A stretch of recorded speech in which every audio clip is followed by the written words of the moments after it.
Hey guys, Marcel here. Welcome back to my kitchen. Guys, I wanted to share what we had for dinner tonight. I made this absolutely delicious slow cooker Coca-Cola pulled pork. You can hear my little kitty cat running up in the background. I was actually going to put this recipe in next week's What's for Dinner, but it was so good. I hadn't made it in a while, and we just enjoyed it so much. I decided to go ahead and give it its own video. So I'm going to go ahead and show you everything you'll need to make a delicious batch of this slow cooker Coca-Cola pulled pork. Let's get started.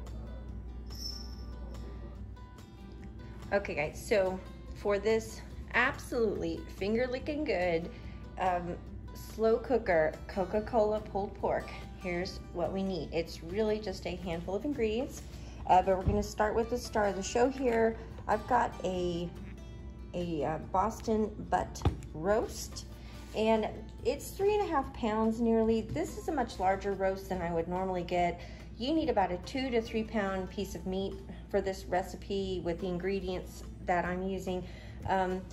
I just went shopping for the meat this morning, and all of the cuts of meat were really big. This was the smallest one I could find, but if you know, we eat this really well, and if we didn't want to finish it, we could always freeze it. Anyhow, rest of the ingredients, I have about a cup of chopped sweet onion, and then a cup of a green bell pepper, and then you will need a bottle of your favorite barbecue sauce. You'll need your favorite barbecue rub. Today I'm using my Uncle Steve's Spicy R. And Steve, if you're watching, I'm going to be hitting you up for an order soon because it's almost gone. And a full can of the original Coca-Cola. I can't say how this tastes if you use diet soda. I drink plenty of diet soda for myself, but when I cook, I prefer to use the real, you know, sugared sodas, because I would hate for my food to end up having a horrible chemical taste, and nobody wants to eat it. Anyhow guys, so first things first, I'm gonna season up this meat, and we're gonna get it into the power cooker to start browning.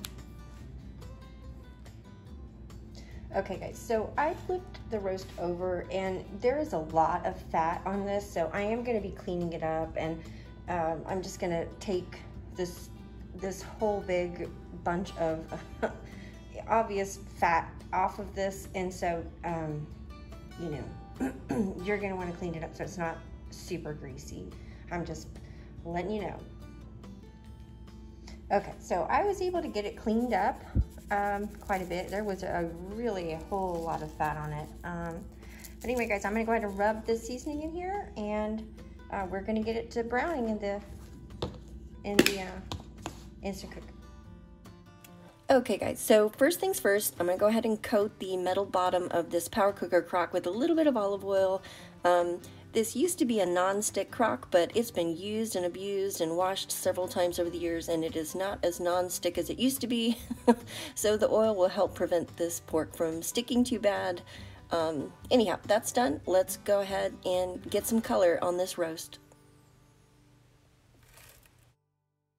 Okay guys, so there's quite a bit of color on this pork. It's looking good, so I'm just gonna go right back over the top with just a light extra sprinkle of my seasoning, and then everything's going in the pot. So here comes the vegetables.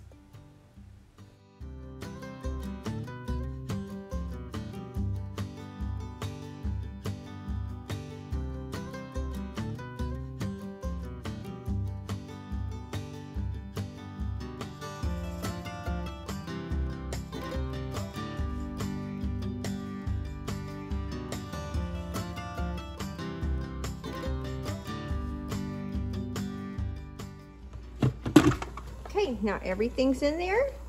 We're just gonna cover it. I'm gonna change my setting here to low cook. And if you've watched these videos, these slow cooker videos of mine before, you know my machine defaults to 6 hours, but this should be ready to go at about the 4.5 to 5 hour mark. So that's it. I'll bring you back and show you what it looks like when it's all done. Okay guys, so much later in the evening, we've got about an hour of cook time left. I'm just gonna do a little tenderness check here. And oh yeah, there we go. This stuff is just falling apart, so I'm gonna go ahead and take the meat out here and shred it up.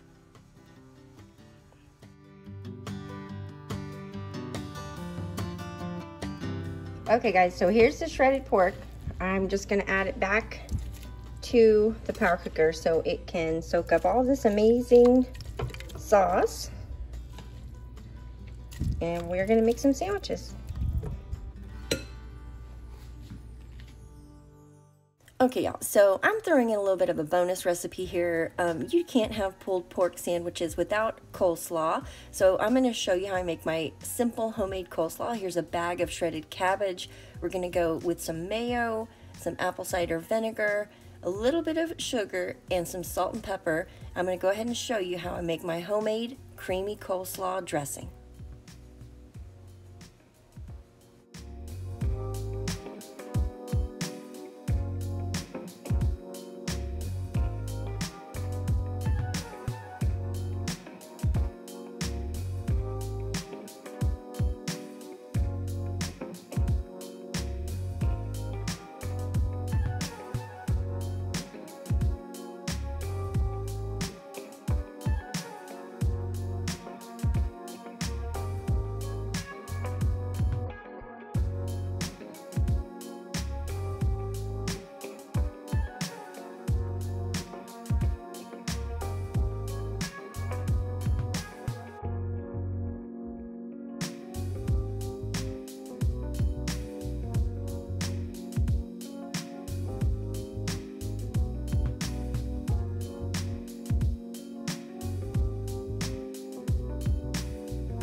Okay guys, well thank you so much for watching. I hope you try this recipe for yourself if you've never tried it before.